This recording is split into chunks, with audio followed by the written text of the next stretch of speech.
Olá, amados, a paz de Yahushua. Então, vamos aqui dar continuidade, né, à leitura. Deixa eu colocar aqui para vocês. A gente vai continuar, então, lendo sobre a doutrina monofisista, né?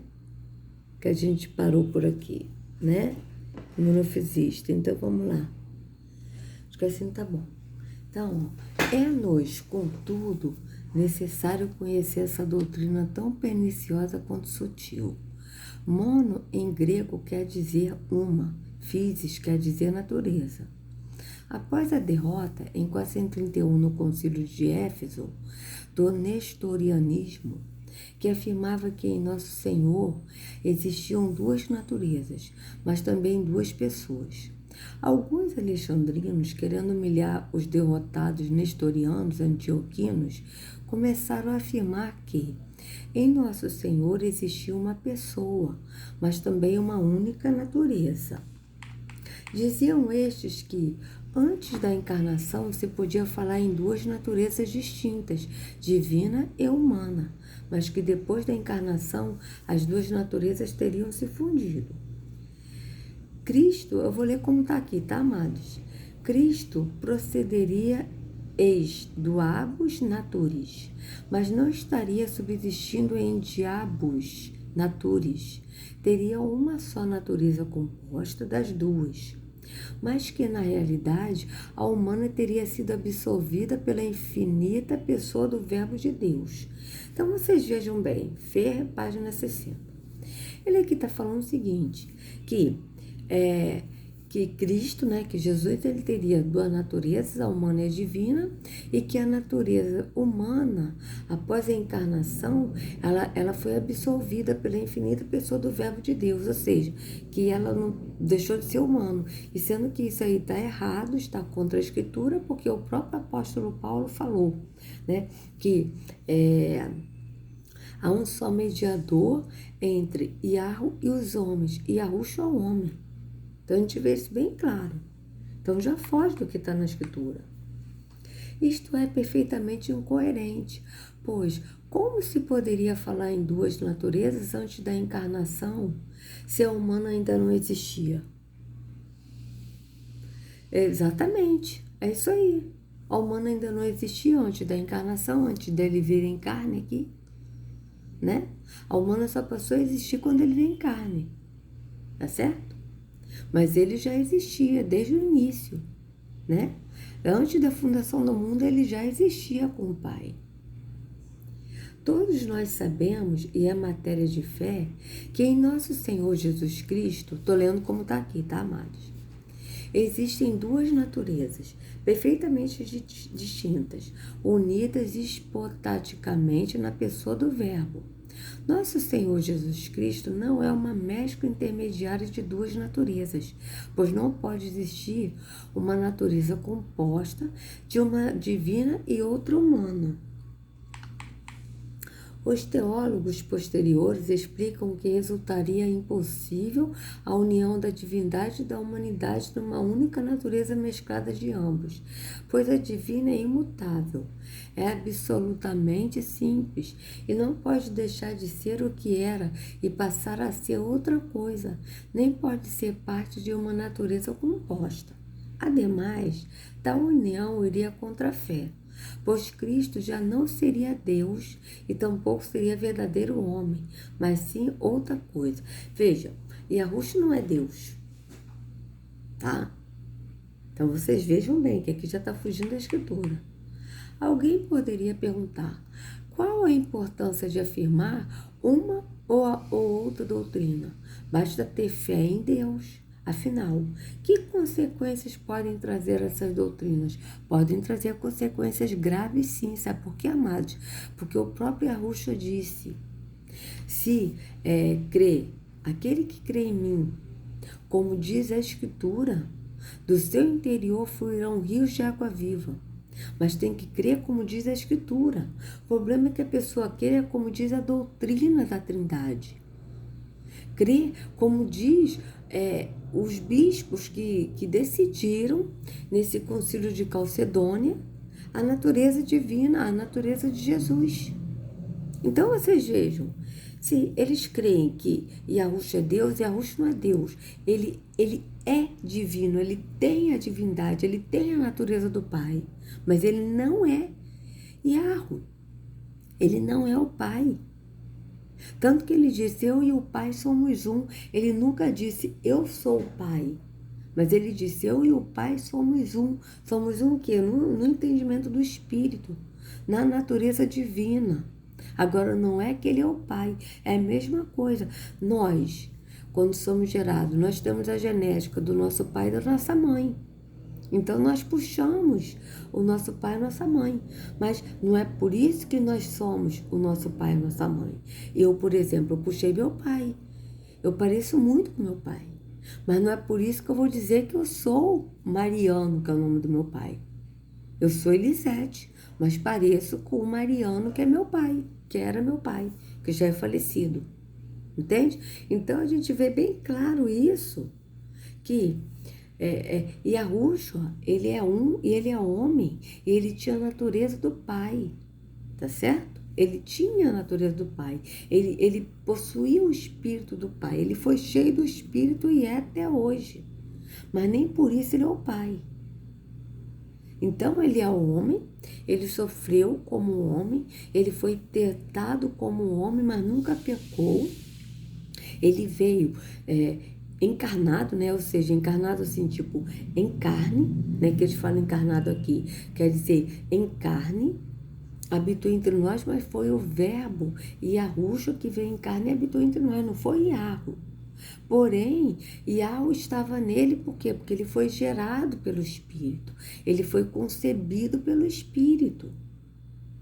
Então, isso aí faz dele que ele também é divino, por ele ter vindo, sido gerado pelo Espírito, tá certo?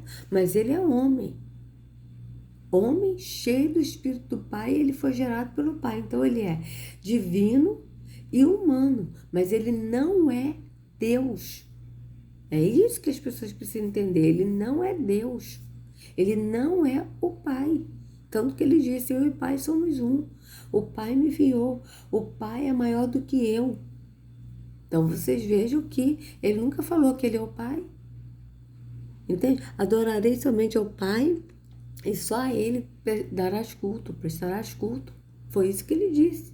Ele não falou, não, me adore. Pelo contrário. Ele disse que não recebe glória de homens, louvores de homens. Ele disse isso bem claro na Escritura. Então, a gente vê que aqui está contrário à Escritura. Enquanto a pessoa crê, como diz o sistema, e crê contrário à Escritura, do que está na Escritura, então não flui rios de água viva. Porque só flui rios de água viva daquele que crê em Yahushua, como está escrito na Escritura. Tem que ser como está na Escritura. Tá certo? Então, vamos continuar. Dizer que em Nosso Senhor existiam duas naturezas e duas pessoas, erro nestoriano. Significa nada mais, nada menos afirmar que Jesus não é Deus. Sim, Yahushua não é Deus. Ele é filho de Yahu. Mas apenas um homem intimamente unido a Yahu. Sim, é isso aí. Ele é um homem intimamente unido a Yahu e tinha a natureza divina de Yahu, porque ele foi gerado pelo Espírito. Mas ele não é Yahu. E disso poderíamos concluir que o gênero humano não teria sido redimido, que a Santíssima Virgem não é mãe de Deus, mas não é mesmo. Maria não é mãe de Deus, de Yahu. Yahu, ele não foi criado, ele sempre existiu, ele é. Tá? Ele é. Maria não é mãe de Yahu, mãe de Deus. Ela é mãe de Yahushua, homem. É assim que está na Escritura. Mas apenas do homem, Jesus. Isso. Maria é mãe apenas do homem Yahushua. Ela não é mãe de Deus. Ela é mãe de Yahushua, homem. Que o verbo não se tinha feito carne e habitado entre nós. Aqui já fugiu da Escritura. Que o verbo não se tinha feito carne e habitado entre nós? Veja bem. O verbo, ele se fez carne e habitou entre nós. Está escrito bem claro, o verbo. Aqui está falando que o verbo não se tinha feito carne e habitado entre nós. Não, o verbo se fez carne. O verbo que é Yahushua, está escrito bem claro. O verbo que é Yahushua se fez carne e habitou entre nós. Tá? Cheio de graça e de verdade.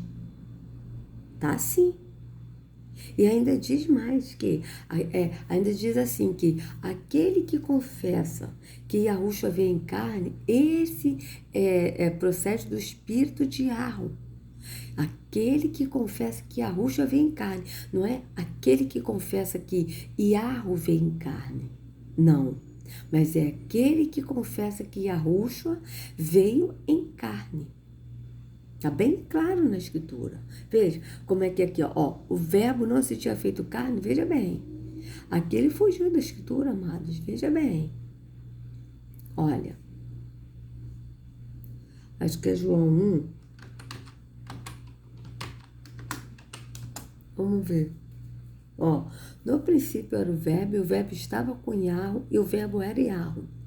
Sim, o verbo era Yahweh no entendimento do Espírito. Ele estava no princípio com Yahweh, sim. Todas as coisas foram feitas por ele, e sem ele nada do que foi feito se fez. Nele estava a vida, e a vida era a luz dos homens. E a luz resplandece nas trevas, e as trevas não a compreenderam. Houve um homem enviado de Yahweh, cujo nome era João. Este veio para testemunho, para que testificasse da luz. Quem é a luz? Yahushua. Então, João veio para testificar da luz que é Yahushua, para que todos crescem por ele. Crescem por ele quem? Por João. Que todos crescem em Yahushua pelo testemunho de João. Não era ele a luz. Quem não era a luz? João. Mas para que testificasse da luz. Quem é a luz? Yahushua. Ali estava a luz verdadeira, que ilumina todo homem que vem ao mundo. Estava no mundo, e o mundo foi feito por ele, e o mundo não o conheceu. Veio para o que era seu, e os seus não o receberam, mas a todos quanto receberam, deu-lhes o poder de serem feitos filhos de Yahweh, aos que creem no seu nome. Veja bem, aos que creem no seu nome, tem que crer no nome. Não é no nome dado, mas é no nome que o Espírito confirma. Esse nome Jesus foi um nome também dado pelo sistema religioso, tá? Os quais não nasceram do sangue, nem da vontade da carne, nem da vontade do homem, mas de Yahweh. E o verbo se fez carne. Quem é o verbo? Yahushua. Se fez carne e habitou entre nós, e vimos a sua glória como a glória do unigênito do Pai, cheio de graça e de verdade. Veja, vimos a sua glória como a glória do unigênito do Pai. Não está dizendo como a glória do Pai, mas como a glória do unigênito. Quem é o unigênito? O Filho. Como a glória do unigênito do Pai. Então, vocês vejam, o verbo se fez carne. Não está dizendo que Yahweh se fez carne. Está dizendo que o verbo, que é Yahushua, se fez carne. Então, aqui, quando eles botam, cadê? Quando eles colocam aqui que o verbo não se tinha feito carne, já fugiu da escritura, porque está dizendo bem claro, o verbo que é Yahushua, homem, que é Yahushua, se fez carne. Tá? O verbo, ele é alma, Yahushua é alma, tá? E ele tinha o Espírito do Pai já, porque ele sempre foi um com o Pai, no entendimento do Espírito, tá? Só que ele se fez carne. Quem fez carne? O verbo Yahushua. Não foi Yahweh que se fez carne. Foi Yahushua. Então, o verbo não se tinha feito carne, está escrito bem claro. O verbo se fez carne e habitou entre nós. Tá? Que morreu na cruz apenas um grande homem. Mas não um Deus, sim. Morreu na cruz um homem cheio do Espírito do Pai e que era divino na natureza do Pai, mas que não é o Pai. É isso que as pessoas precisam entender. Yahushua não é o Pai. Yahushua, ele tem a natureza divina do Pai, mas ele não é o Pai. Assim como nós não somos o pai ou a nossa mãe, Yahushua também não é Yahweh, mas ele tem a natureza divina de Yahweh, porque ele foi gerado pelo Espírito, tá? Então é isso que a gente precisa entender. Então vamos lá. Que a igreja fundada por ele não é nem divina, nem a única verdadeira. Então, mas nós somos a igreja verdadeira, nós, o templo do Espírito, pessoas, não o templo físico, né? Entretanto, um erro pior e muito mais sutil era o do monofisismo, que afirmava ter em Nosso Senhor apenas uma pessoa, mas também só uma natureza. As consequências que se pode tirar disso são ainda piores do que as do nestorianos. Quer dizer, dizer que Nosso Senhor tinha apenas uma natureza é afirmar que ele não era nem inteiramente homem, nem inteiramente Deus, mas que tinha havido uma espécie de fusão entre as duas naturezas, humana e divina, na pessoa do Verbo, ou seja, ele seria uma terceira coisa que não era nem homem nem Deus, mas uma espécie de semideus, constituindo uma terceira espécie ou gênero meia centaurica. Então vocês vejam também que foge totalmente da escritura isso, né? Não tem nada a ver com a escritura, porque Yahushua é homem com a natureza divina e ele estava cheio do Espírito. Assim está na escritura. Todos nós sabemos que natureza não é o mesmo que pessoa. Quando se fala em natureza, entende-se a essência da coisa de que se fala e que seria equivalente à pergunta: o que é? A resposta: uma pedra, uma árvore, um homem, etc. Quando se fala em pessoa, se propõe a pergunta: quem é? A resposta: Pedro, João, Maria. Sim, ele tinha natureza divina, tanto que a Escritura diz que ele se comparou como uma árvore. Porque veja, ele disse assim: eu sou a videira verdadeira e meu pai é o agricultor. Aquele que permanece em mim, eu permaneço nele e esse dará muitos frutos. Ou seja, que permanece em mim quem? E Yahushua, que é a videira. Então vocês vejam que ele estava falando que ele é videira no sentido do espírito. E também sobre a pedra aqui, ó. A pedra, ele é pedra angular. Ele mesmo disse: a pedra que os construtores rejeitaram, essa veio ser a pedra angular. Quem são os construtores? Os maçons. Então vocês vejam que Yahushua é a pedra angular. Tá certo? Então vamos continuar. A natureza humana de Cristo, ainda que real, criada, individual e concreta, não é uma hipóstase ou uma pessoa humana, pois não é subsistente, não é um todo completo em si mesmo que existir independentemente de outro, já que pertence propriamente ao Verbo que a assumiu. E foi levada de modo inefável à união do ser pessoal do Filho ideal. Sim, do Filho ideal, porque o Verbo ele existiu. E o Verbo ele se fez carne e habitou entre nós. Ele é Filho ideal, ele não é Ial, ele é Filho, que é o único subsistente, sujeito ou pessoa em sua natureza divina e em sua natureza humana. Sim, em sua natureza divina, porque ele tem a natureza do Pai, que é divina. E ele tem a natureza humana, porque ele é humano. Entende? Afirmar que a natureza humana de Nosso Senhor não é uma pessoa não significa lhe diminuir ou tirar nada da verdadeira e real índole humana, já que essa natureza é completa e perfeita, e não falta nada que seja próprio dela. E tampouco rebaixa sua condição e dignidade o fato de ela não existir por si mesma e não constituir uma pessoa humana, mas pelo contrário, a natureza humana é em Cristo mais digna do que em nós, porque em nosso caso, ao existir por si mesmo, tem sua própria personalidade, e em Cristo essa natureza existe na pessoa adorável do Verbo. Sim, porque ele é o Verbo que se fez carne e habitou entre nós. A encarnação não supõe mudança alguma no verbo de al. Veja, a encarnação não supõe mudança alguma no verbo de al. Sim, porque em Hebreus está escrito que Yahushua é o mesmo ontem, hoje e eternamente. Então, quando ele vem em carne, isso não mudou nada nele dele ser o verbo de al. Tá certo?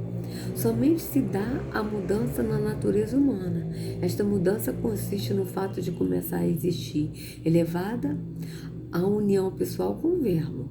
A pessoa divina não adquiriu nenhuma perfeição nova, porque possui todas as perfeições de substância. Tá, então aqui, ó, esse aqui acabou, né? Então eu gostaria de ler com vocês, amados, que eu também achei interessante. Eu não li, eu quero ler agora. Isso aqui, né? As heresias cristológicas e trinitárias, de Estevão Bittencourt, OSB, tá? Eu não sei de qual site é esse aqui, mas eu fiquei interessada em ler isso aqui para vocês.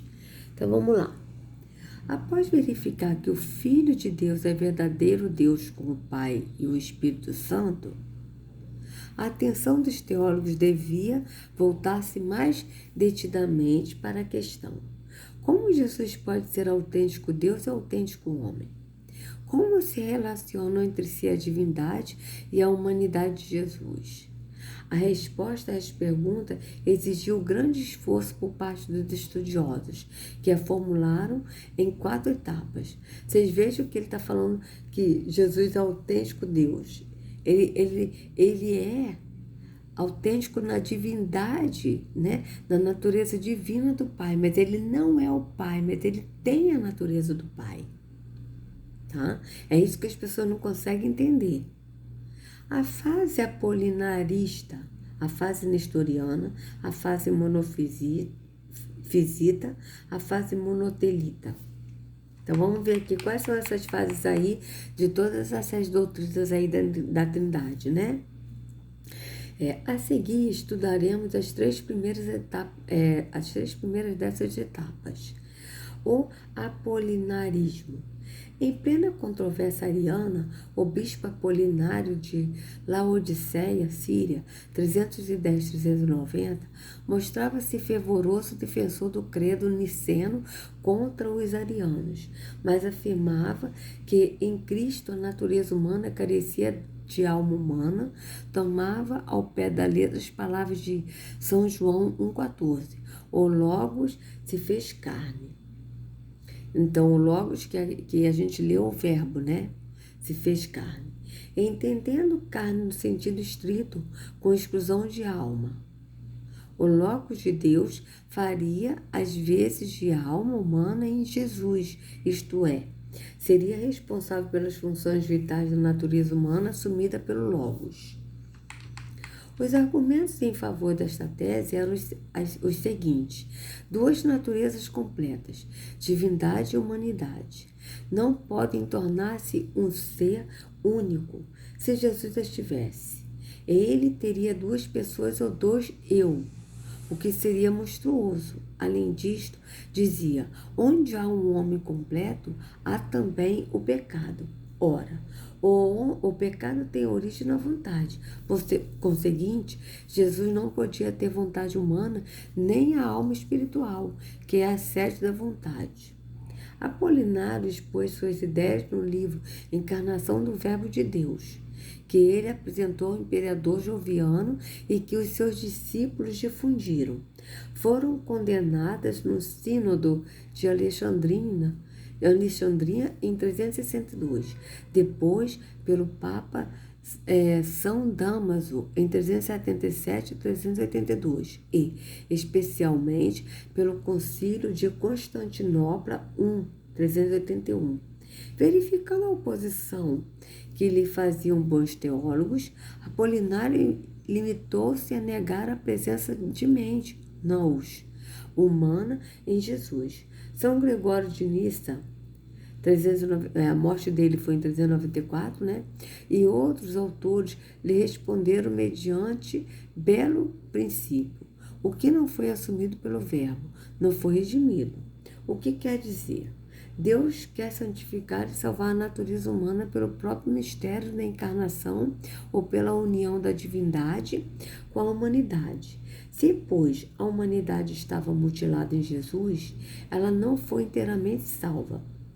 Em Antioquia fundou-se uma comunidade apolinarista, tendo à frente o bispo Vital.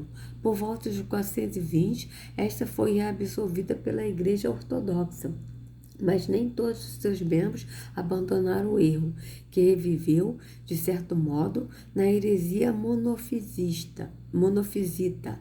Vocês vejam que eles estão falando aqui de Constantinopla, tudo isso foi o quê? Foram concílios ecumênicos para poder discutir a natureza, né, de Jesus, né? Aí vocês vejam que da igreja ortodoxa, ou seja, a igreja que decidiu, não conforme está na escritura, mas conforme eles decidiram por eles mesmos. Então vamos ver aqui o 2, né? O nestorianismo. Afirmada a existência da natureza humana completa em Jesus, os teólogos puderam estudar mais detidamente o modo como humanidade e divindade se relacionaram em Cristo. Antes, porém, de entrar em particulares, devemos mencionar as duas principais escolas teológicas da antiguidade, a alexandrina e a antioquena, que muito influíram na elaboração da cristologia. Vocês vejam bem que é tudo ligado à religiosidade, né? Não tem nada a ver com a escritura, mas com religiosidade. A escola alexandrina era herdeira de forte tendência mística. Veja, forte tendência mística. Vocês vejam que isso está ligado até ao misticismo, está nisso, né? Procurava exaltar o divino e o transcendental nos artigos da fé. Interpretava a Santa Escritura em sentido alegórico, tentando desvendar os mistérios divinos contidos nas Sagradas Letras. Em assuntos cristológicos, portanto, era inclinada a realçar o divino, com detrimento do humano. Ao contrário, a escola antioquena era mais dada à filosofia e à razão. Voltava-se mais para o humano, sem negar o divino. Interpretava a Santa Escritura em sentido literal e tendia a salientar em Jesus os predicados humanos mais do que os atributos divinos. Era mais racional, ao passo que a de Alexandrina era mais mística. Então, vocês vejam bem, né, a diferença de um e do outro, né, da escola antioquena, né. Então, vocês vejam que a escola antioquena era dada a filosofia e a razão, né, que eles voltavam mais para dizer que Yahushua era humano, que Jesus era mais humano, né, sem negar o divino, né. Então, vocês vejam que, mas a alexandrina era mais mística. Dito isto, voltemos à história do dogma cristológico. A primeira tentativa de solução foi encabeçada por Nestório, elevado à cátedra episcopal de Constantinopla em 428. Afirmava que o Logos habitava na humanidade de Jesus como um homem se acha num templo ou numa veste. Haveria duas pessoas em Jesus, uma divina e outra humana. Vocês vejam que está errado, porque Yahushua é um, mas ele tinha a natureza divina do Pai. Entende? Mas estava contida nele, na pessoa dele, mas ele não é o Pai. Então ele não tinha uma natureza divina, ele não tinha uma natureza divina e uma humana dele ser um e o outro, não. Yahushua é um, mas na natureza do Pai. Tá certo? Unidas entre si por um vínculo afetivo ou moral. Por conseguinte, Maria não seria a mãe de Deus, Theotokos, mas não é. Maria não é a mãe de Yahweh, ela é a mãe de Yahushua, homem. Como diziam os antigos, mas apenas mãe de Cristo. Sim, mãe de Yahushua, Christokos. Ela teria gerado o homem Jesus, ao qual se uniu a segunda pessoa da Santíssima Trindade com a sua divindade. Veja bem, aqui está falando de trindade, sendo que na Escritura não tem trindade, é o Pai e o Filho. Então a gente vê que já foge da Escritura, né? Então aqui, Nestório propunha duas ideias em pregações ao povo, nas quais subsistia o título Mãe de Deus por Mãe de Cristo. As suas concepções suscitaram reação não só em Constantinopla, mas em outras regiões também, especialmente em Alexandria. onde São Cirilo era bispo ardoroso. Este escreveu em 429 aos bispos e aos monges do Egito, condenando a doutrina de Nestório. As duas correntes se dirigiram ao Papa Celestino I, que rejeitou a doutrina de Nestório no Sínodo de 430. Deu ordem a São Cirilo para que intimasse Nestório a retirar suas teorias no prazo de 10 dias, sob pena de exílio. Cirilo enviou ao patriarca de Constantinopla uma lista de 12 anatematismos que condenavam o nestorianismo. Nestório não se quis dobrar, mas de mais a mais que podia contar com o apoio do imperador. Além do mais, tinha muitos seguidores na escola antioquena, entre os quais o próprio bispo João de Antioquia. Tá? Então aqui, em 431, o imperador Teodósio II, instado por Nestório, convocou para Éfeso o terceiro concílio ecumênico. Veja, concílio ecumênico. Vocês vejam que todos esses concílios eram ecumênicos. Quanto tempo tem isso, amados? Vocês vejam bem, tá? A fim de solucionar a questão discutida. São Cirilo, como representante do Papa Celestino I, abriu a Assembleia diante de 153 bispos. Logo na primeira sessão, foram apresentados os argumentos da literatura antiga favoráveis ao título Theotokos, que acabou sendo solenemente proclamado. Daí se seguia que em Jesus havia uma só pessoa, a divina. Aí já está errado. Vocês vejam bem. Maria se tornara a mãe de Deus pelo fato de que Deus quisera assumir a natureza humana no seu seio. 4 dias após essa sessão, isto é, a 26 de junho de 431, chegou a Éfeso o patriarca Jogo de Antioquia, com 43 bispos, seus seguidores, todos favoráveis a Nestório. Não quiseram unir-se ao concílio presidido por São Cirilo, representante do Papa. Por isto formaram um conciliábulo, qual depois Cirilo. Agora você vê, com 43 bispos e seus seguidores. Nenhum deles seguiu em Yahusha, né? O imperador acompanhava tudo de perto e sentia-se indeciso. São Cirilo, então, mobilizou todos os seus recursos para mover Teodósio II em favor da reta doutrina. Nisto foi ajudado por Pulquéria, piedosa e influente irmã mais velha do imperador. Este finalmente apoiou a sentença de Cirilo e exilou Nestório. Todavia, os antioquenos não se renderam de imediato. Acusavam Cirilo de arianismo a apolinarismo. Após 2 anos de litígio, em 433, puseram-se de acordo sobre uma fórmula de fé que professava um só Cristo e Maria como Theotokos. O nestorianismo, porém, não se extinguiu. Os seus adeptos, expulsos do Império Bizantino, foram procurar refúgio na Pérsia, onde fundaram a Igreja Nestoriana. E esta teve notável expansão até a China e a Índia meridional. Mas no século XIV em diante, foi definhando por causa das incursões dos mongóis. Em grande parte, os nestorianos voltaram à comunhão da Igreja Universal. São hoje os cristãos caldeus e os cristãos de São Tomé. Em nossos dias, muitos estudiosos têm procurado reabilitar isso mesmo, a pessoa e a obra de Nestório, que parece ser autor de uma apologia intitulada Tratado de Heraclides de Damasco. Pode-se crer que tenha tido reta intenção, mas certamente sustentou posições errôneas por se ter apegado